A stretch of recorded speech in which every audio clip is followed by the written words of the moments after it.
जय श्री नरसिम्हा, जय श्री महाकाल, जय श्री राम। तो आप सभी भगवत प्रेमी, रामचरितमानस प्रेमी का मैं श्री विक्रमनाथ महाराज आप सभी भक्तों का बहुत बहुत हार्दिक स्वागत करता हूँ।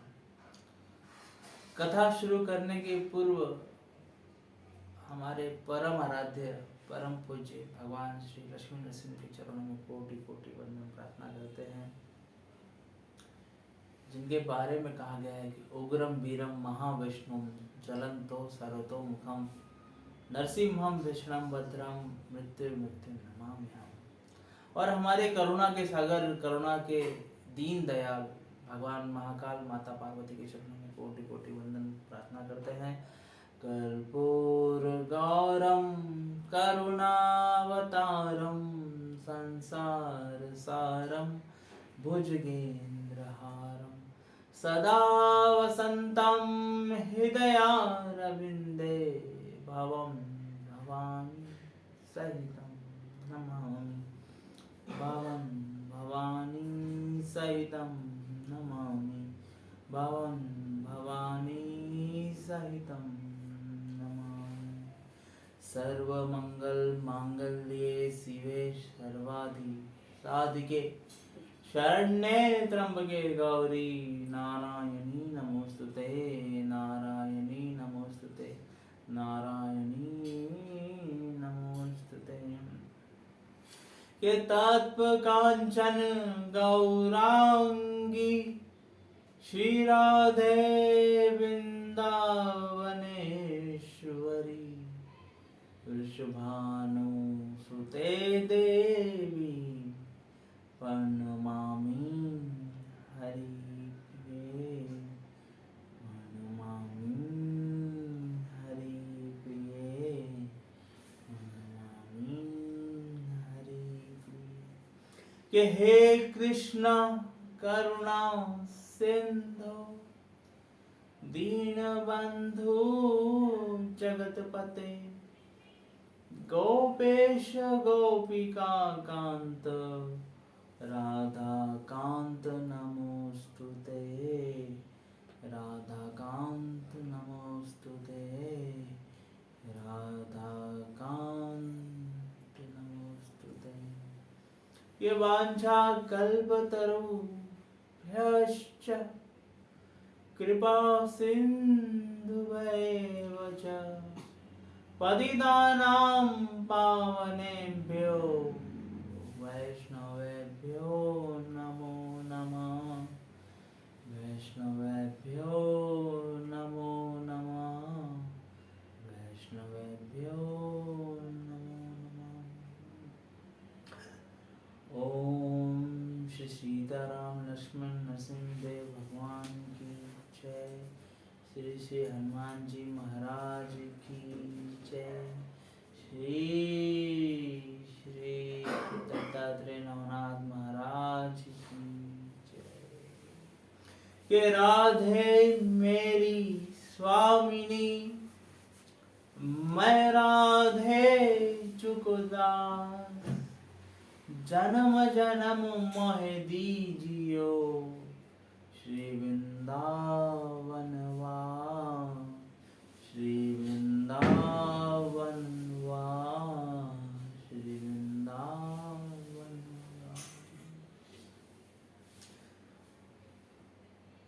बुद्धहीन तनु जानिके सुमिरो पवन कुमार, बल बुद्धि विद्या देहि मोहि हरहु कलेश विकार, हरहु कलेश विकार, हरहु कलेश विकार।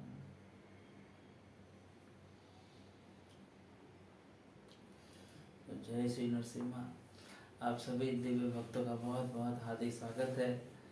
आप सबने बड़े प्रेम से हमारी पिछली कथा श्री शिव महापुराण को सुना।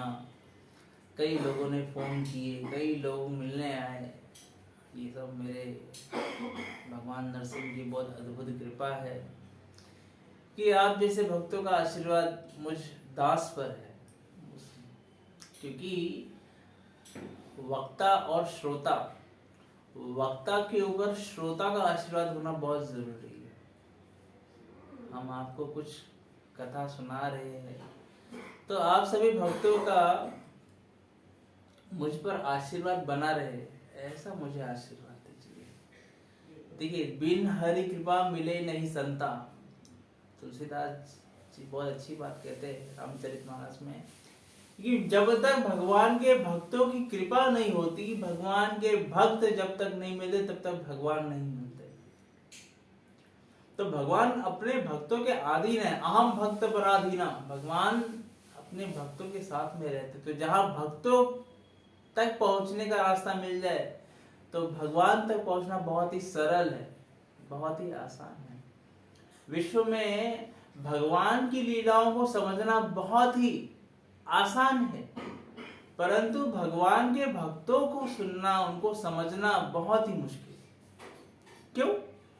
क्योंकि भगवान सीधे साधे भोले भाले, और भगवान को नचाने वाले उनकी दासियां, उनके भक्त, उनके ग्वाल बाल, उनके सेवक बहुत टेढ़े हैं, बहुत खतरनाक है। तो भगवान को समझने के लिए, भगवान के भक्तों को समझने के लिए, और आप सबको भगवान के धाम तक पहुंचने के लिए अगर कोई एक ग्रंथ है तो वो श्री रामचरितमानस है। वास्तव में रामचरितमानस क्या है? इसके नाम में ही इसके गुण लिखे हुए हैं, इसके स्वरूप लिखे हुए हैं, इसकी महिमा लिखी हुई है। जैसे प्रभु श्री राम, राम तो श्री राम, चरित मानस, जिनका गुण गाने से, जिनका याद करने से, जिनका एक बार नाम लेने से जिनकी छवि अपने मन में, मानस मतलब मन में छप जाए, जिनका चरित्र अपने मन में छप जाए, जिनकी कृपा अपने मन में छप जाए, अपने हृदय में उतर जाए, ऐसे महान ग्रंथ को श्री रामचरितमानस कहा जाता है। और गोस्वामी तुलसीदास जी ने इस ग्रंथ को लिखा है साक्षात भगवान महाकाल, भगवान शिव और माता पार्वती के आशीर्वाद से लिखा है। इसलिए कलयुग में सबसे जीवित ग्रंथ कहा जाता है।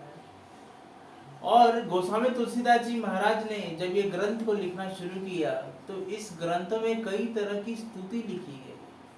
गोस्वामी तुलसीदास जी ने भगवान भोले की शरणागति हासिल की, भगवान शिव की स्तुति गाई है, माता पार्वती की स्तुति गाई है, श्री हनुमान जी महाराज की स्तुति गाई है, श्री राम लक्ष्मण सीता भक्त हनुमान की स्तुति गाई है, वो अपने गुरु की स्तुति गाई है।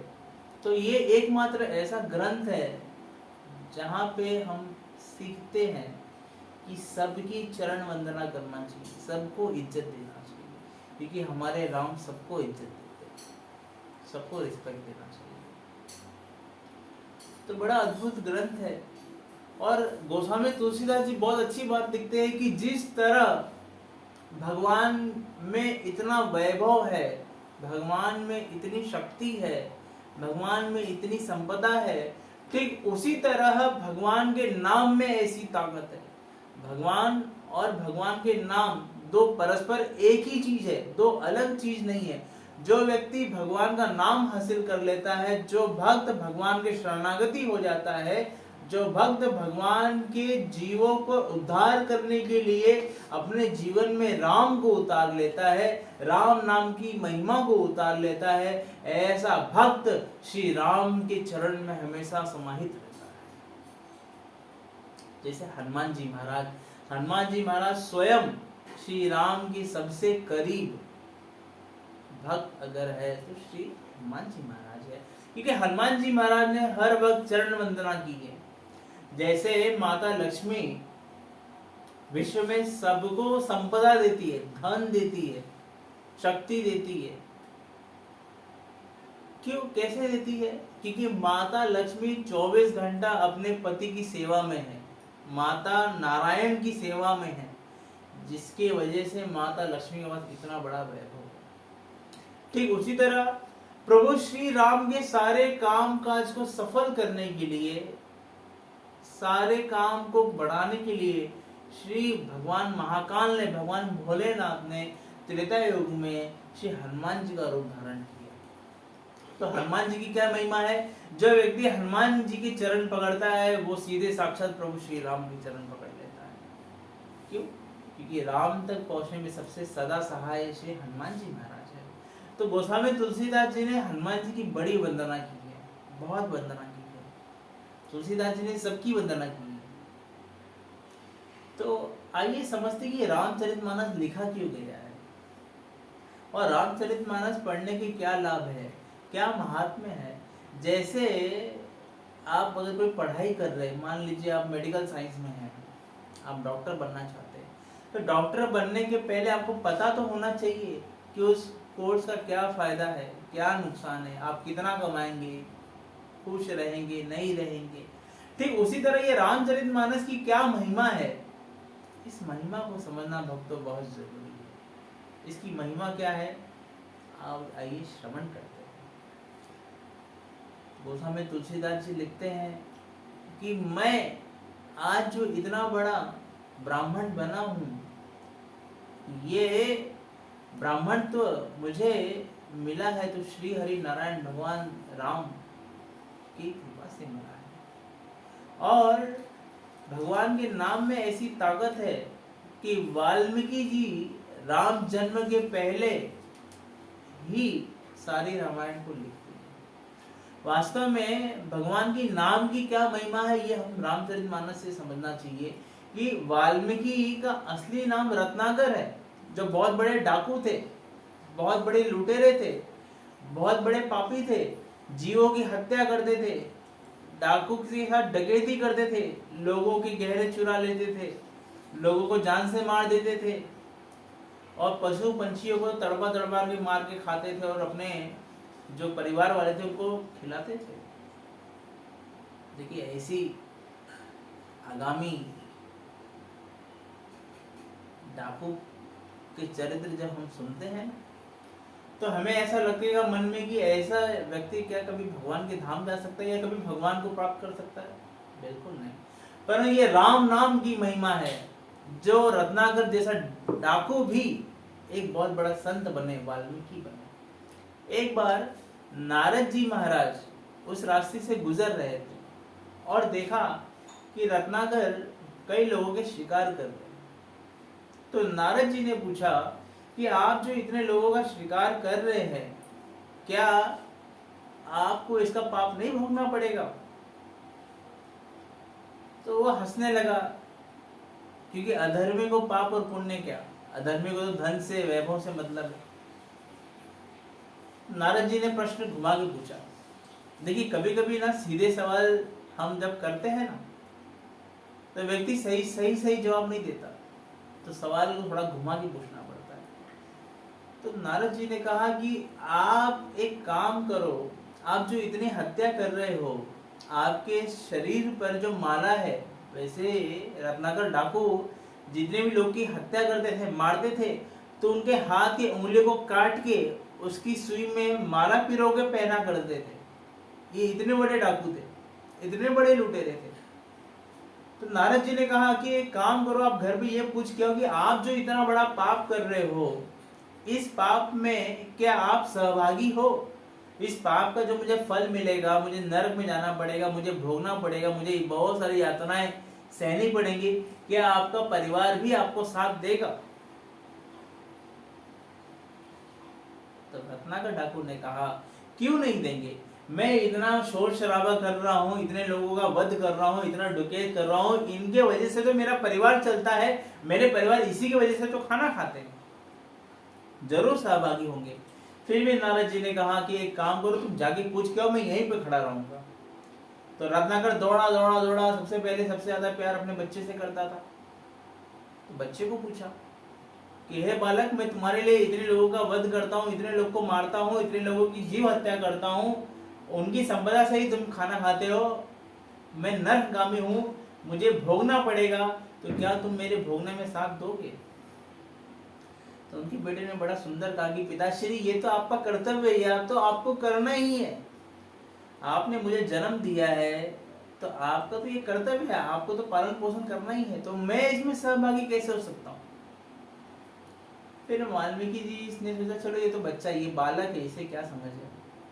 फिर वो अपनी बेगम, अपनी बीवी के पास गया, बीवी को पूछा, तो बीवी ने सख्त मना कर दिया कि देखिए ना, जहाँ बात रही भोगने की तो वो आप भोगिए, क्योंकि आप मुझे शादी करके लाए हैं, तो आपका फर्ज है मेरी रक्षा करना, मुझे खिलाना पिलाना, कपड़ा देना, हर तरह से मेरी सेवा करना। तो आप जो कर्म कर रहे हैं वो आपका कर्तव्य है, तो कर्म फल आपको भोगना है। तो फिर उसने और दुख हुआ, फिर माता पिता के पास गया।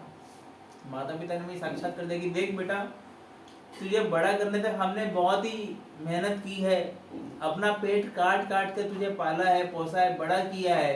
अब तू कमाएगा नहीं तो हमारा क्या होगा, हम कहाँ जाएंगे?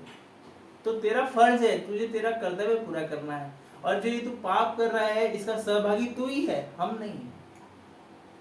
तो वाल्मीकि जी को बहुत बड़ा सदमा लग गया, और वाल्मीकि जी महाराज भागते भागते नारद जी के पास आए और माफी मांगते हुए कहने लगी कि मेरा कोई साथ नहीं दे रहा है। तो नारद जी मुस्कुराए और कहने लगे कि जिसका कोई साथ नहीं देता उसके राम साथ देते, उसे भगवान साथ देते। तो नारद जी ने कहा ये काम करो, तुम ये राम नाम की माला जपो, राम राम करो, राम राम राम राम राम राम राम राम राम राम राम राम, जय श्री राम, राम राम राम राम। परंतु क्योंकि इतने पापी थे, रत्नाकर ठाकुर इतने पाप कर चुके थे, तो उनके मुख से राम नहीं निकलता, उनके मुख से मरा मरा निकलता, मरा मरा, ए मरा, वो मरा। क्योंकि बहुत सारे लोग की हत्या करते थे, किसी को मार दिया, ए मर गया, ये मर गया, वो मर गया, तो उनके मुख से मरा मरा मरा मरा मरा मरा निकलता गया। इतने बड़े अद्भुत संत बन गए कि मरा मरा मरा मरा करते करते करते करते कब उनकी जीवा राम राम कहने लगी, तो ये तो आप सब जानते हैं, उल्टा नाम जपत जग जाना, वाल्मीकि वै ब्रह्म समाना। वाल्मीकि इतने बड़े संत बन गए कि प्रभु श्री राम के अवतरित होने के पहले ही सारी रामायण उन्होंने लिख ली। तो ये महिमा है, राम नाम की महिमा है। इसलिए भक्तों को चाहिए, शिव भक्तों को भी चाहिए, वैष्णव भक्तों को भी चाहिए कि राम नाम का जप बड़े सावधानी से करें। ये डीजे बजा के, ढोल दासा नगाड़ा बजा के जो राम नाम जप रहे, इसकी महिमा से अच्छा है कि एक माला लेके राम नाम जप, उसकी महिमा बहुत प्रबल महिमा है। और राम के देखिए, राम शब्द ही बहुत मीठा है। कुछ आचार्य कहते हैं राम मतलब रास्ता, और म मतलब आराम। जिस रास्ते में चलने से आराम हो जाए, जीवन सुलभ हो जाए, उसे ही तो राम कहते हैं। तो जो राम के मानने वाले, राम के पुजारी, वो बड़े सरल है, बहुत सीधे होते हैं, वो गांजा नहीं पीते या तलवारबाजी नहीं करते, क्योंकि प्रभु श्री राम ने जो किया है वो करना है। देखिए, भगवान कृष्ण ने जो लीलाएं की है वो हम नहीं कर सकते। भगवान श्री कृष्ण ने एक उंगली में पूरा गोवर्धन पर्वत 7 दिन के लिए उठा लिया। आप उठा के दिखाइए, आप एक छोटा ग्लास नहीं उठा पाएंगे 7 मिनट, वो 7 घंटे नहीं उठा पाएंगे, 7 दिन एक कानी से उन्होंने पूरा गोवर्धन पर्वत उठा लिया। तो भगवान कृष्ण ने जो किया है वो आप नहीं कर सकते। लेकिन हाँ, प्रभु श्री राम ने जैसा चरित्र बताया है, जो सबके सामने जैसे लीला की है, हमें वैसा करना चाहिए। पिता की आज्ञा का पालन करने के लिए प्रभु श्री राम अयोध्या की नगरी छोड़ के, राजपाट छोड़ के जंगल में चले गए। ये राम मर्यादा पुरुषोत्तम है और भगवान श्री कृष्ण लीला पुरुषोत्तम है। तो हमें भक्तों को मर्यादा में रहना चाहिए, और हमें ये समझना चाहिए कि तुलसीदास जी कोई और नहीं है, ये वाल्मीकि जी ही कलयुग में तुलसीदास जी बनकर आए। ये भी बड़ी अद्भुत लीला है, अद्भुत कहानी, अद्भुत कथा है कि एक बार वाल्मीकि जी और हनुमान जी महाराज एक नदी में बैठकर कहीं जा रहे थे, और वाल्मीकि जी बहुत ही उदास थे। हनुमान जी ने पूछा कि हे वाल्मीकि, तुम उदास क्यों हो, नाराज क्यों हो? तो वाल्मीकि जी ने कहा कि प्रभु आप पहले मुझे वचन दीजिए कि जो मैं मांगूंगा आप मुझे वो देंगे, तब मैं बताऊंगा। तो हनुमान जी ने महाराज ने कहा कि ठीक है, मैं वचन देता हूँ, आप जो भी इच्छा प्रकट करेंगे मैं आपको हर्ष प्रदान करूंगा। तो वाल्मीकि जी ने कहा कि प्रभु देखिए, मैंने भी रामायण लिखी है और आपने भी रामायण लिखी है, परंतु आपने जो रामायण लिखी है वो एकदम अद्भुत है, अमर है। आपकी जो रामायण जो पढ़ेगा वो फिर कभी मेरी रामायण नहीं पढ़ पाएगा। क्यों? क्योंकि हनुमान जी महाराज हमेशा राम के साथ में, श्री राम के साथ में है, तो वो गलत या वो भाव में लिखे हैं, दास और प्रभु का भाव है, प्रेम का भाव है। तो प्रभु आपकी जो रामायण है वो उच्च कोटि की है और मेरी रामायण जो है वो निम्न कोटि की है।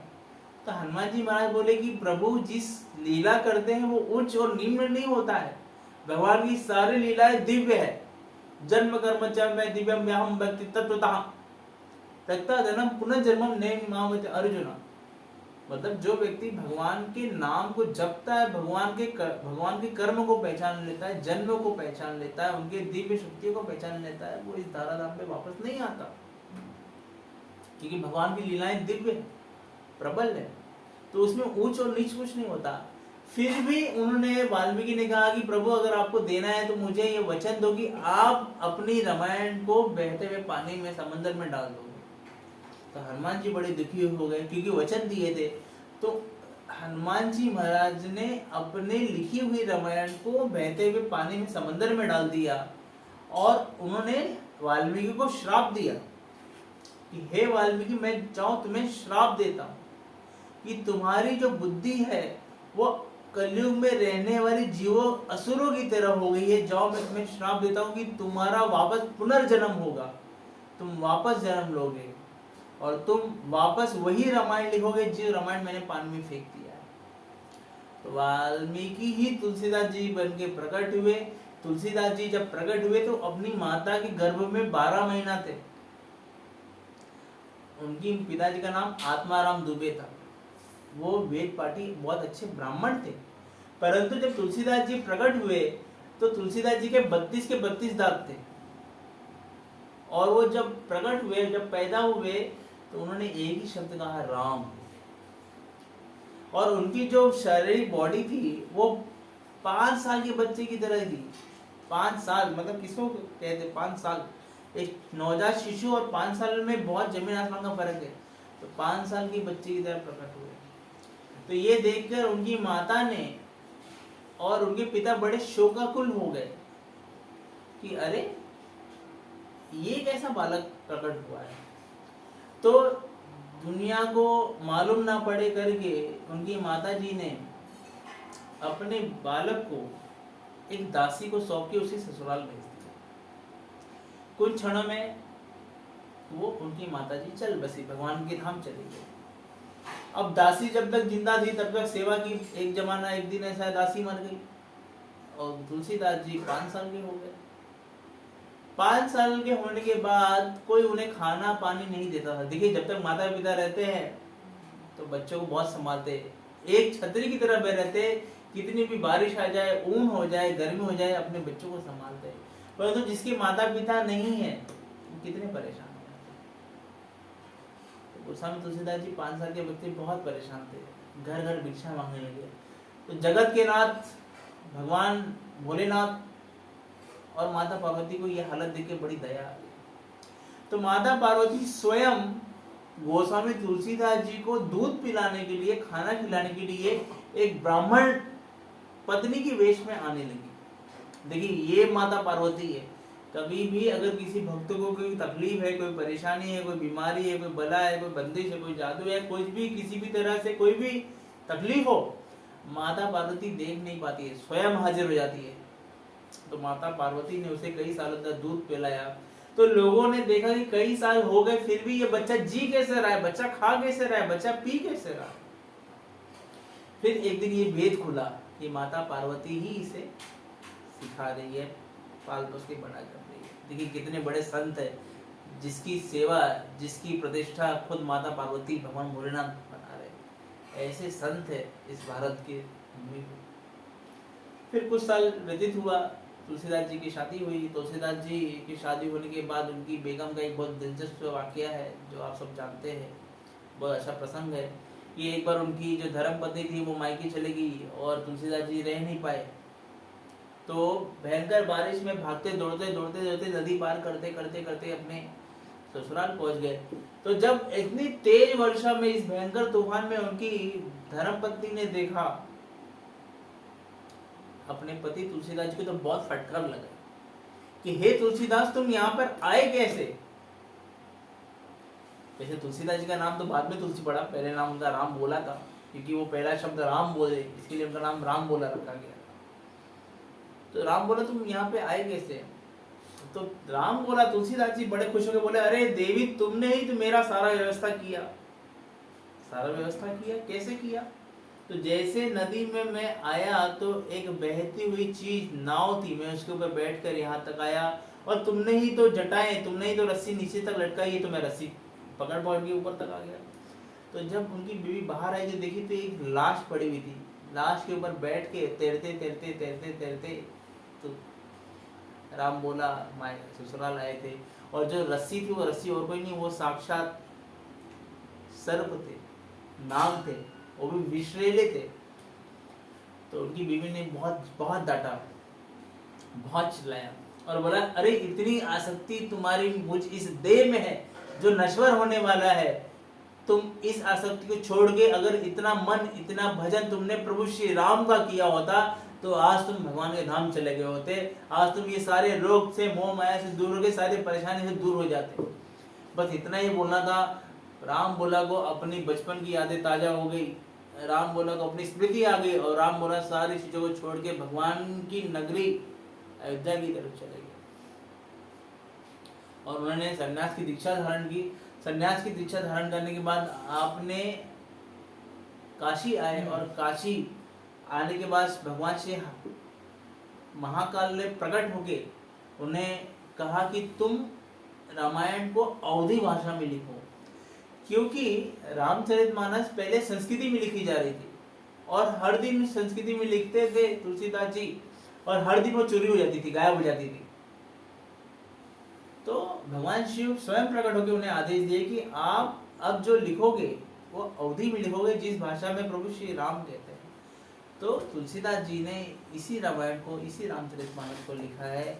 और तुलसीदास जी की जो ये रामायण पढ़ता है उसे साक्षात भगवान महाकाल आशीर्वाद देते हैं, श्री हनुमान जी महाराज आशीर्वाद देते हैं, तमाम देवी देवता सब उसे गंधर्व आशीर्वाद देते हैं, उनके पितृ दोष दूर हो जाते हैं, उनकी कुल देवी कुल स्वामिनी खुश हो जाती है। जिनके घर में कुछ पितृ दोष हो या कर्म ग्रह दोष हो या कुल देवी दोष हो, सारे निदान ठीक हो जाते हैं। तो कृपया करके इन वीडियोस को आप ज़रूर सुने, ध्यान से सुने, इसे शेयर करें। हमारे YouTube चैनल शिव नरसिम्हा दातार दरबार जो YouTube पे है, कृपया इसे सब्सक्राइब करें, बेल आइकन प्रेस करें और आगे भी इसे फॉरवर्ड करें। कल हम वापस आएंगे, आप भक्तों को कथा सुनाएंगे, कृपया कल आप उपस्थित हो जाए। अगर किसी भक्त को कोई पूछना है तो ज़रूर सवाल पूछ सकते हैं। जय श्री महाकाल, जय श्री नरसिम्हा, जय श्री राम।